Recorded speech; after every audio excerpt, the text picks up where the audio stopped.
असं हेल्दी आणि एकदम टेस्टी ज्वारीचं आंबील तुम्ही याआधी कधी ट्राय केलंय का?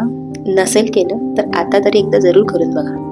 एकदम सोपी पद्धत आहे आणि सगळं साहित्य आपल्या घरी इझिली अवेलेबल असतं. सगळ्यात आधी 2 चमचे मी ज्वारीचं पीठ घेतलंय आणि त्यामध्ये ग्लासभर पाणी घालून एक स्मूथ पेस्ट करून घ्यायचे, एक स्लरी करून घ्यायचे. ही स्लरी व्यवस्थित मिक्स करून घ्यायचे. यामध्ये अजिबात कुठल्या गुठळ्या राहता कामा नयेत. तर बघू शकता एकदम पातळ अशी स्लरी झालेली आहे. ही स्लरी आता आपण बाजूला ठेवून घेऊ. आता एक भांडं घ्यायचं आहे. त्यामध्ये एक ते 1.5 ग्लास असं पाणी घेतलंय. जितकी आंबील आपल्याला बनवायची असेल त्या पद्धतीने आपण पाणी घ्यायचंय. पाणी थोडंसं गरम झालं की ती स्लरी यामध्ये घालायची. आता हे ज्वारीचं पीठ यामध्ये शिजवून घ्यायचंय चांगलं. एक 5 ते 7 मिनिटात पटकन शिजलं जातं आणि हे पीठ शिजवताना सुद्धा सतत हलवत राहायचंय मध्ये मध्ये. पिठाच्या अजिबात यामध्ये गुठळ्या नकोत, त्यामुळे आपण सतत हलवून चांगलं शिजवून घ्यायचंय. एक 5 ते 7 मिनिटात हे पटकन शिजलं जातं. हे पीठ शिजतानाच आता यामध्ये चवीप्रमाणे मीठ घालायचंय आणि जर तुम्हाला आलं किंवा लसूण घालायचं असेल तेही घालू शकता. मी इथे स्किप करते. चवीप्रमाणे मीठ घातलंय बघा. आता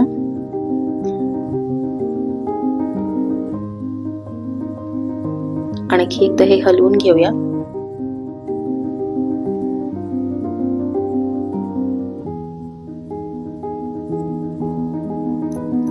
आता ते पीठ शिजतंय तोवर ताक करून घेऊयात.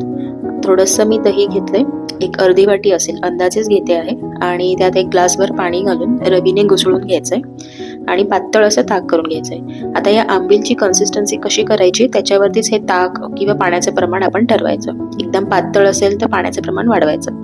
जर थोडीशी दाटसर हवी असेल तर पाण्याचं प्रमाण हे थोडं कमी करायचं. पीठ बघा इथे व्यवस्थित शिजलंय. आता हे थंड करून घ्यायचं व्यवस्थित.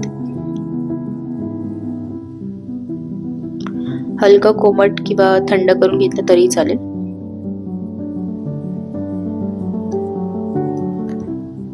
बघू शकता आधीपेक्षा रंग थोडासा डार्क झालाय. आता यामध्येच हे ताक घालायचं.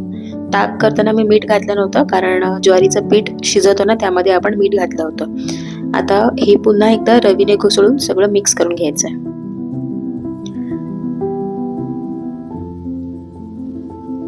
बघू शकता यामध्ये अजिबात कुठल्या गुठळ्या नाहीयेत.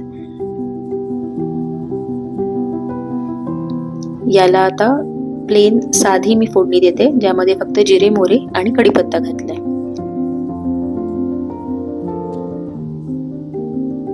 थोडासा जर तिखटपणा हवा असेल ना तर मिरची एखादी घातली तरी चालते. आता जर गरज वाटत असेल तर अगदी मीठ घालायचं थोडंसं आणि यामध्ये घालायची बारीक चिरलेली कोथिंबीर आणि आपलं एकदम पौष्टिक ज्वारीचं आंबील तयार. अशा प्रकारे एकदम सोप्या पद्धतीने ज्वारीचं आंबील तयार झालेलं आहे. तुम्ही सुद्धा हे आंबील एकदा तरी करून बघा आणि हे आंबील कसं होतं हे कमेंट बॉक्समध्ये मला नक्की कळवा. रेसिपी आवडली असेल तर मील्स बाय सुकेशनी या चॅनलला सबस्क्राईब करा, व्हिडिओजना लाईक करा आणि जास्तीत जास्त शेअर करा. Thank you so much for watching. पुन्हा भेटूया अशाच एका रेसिपीसोबत.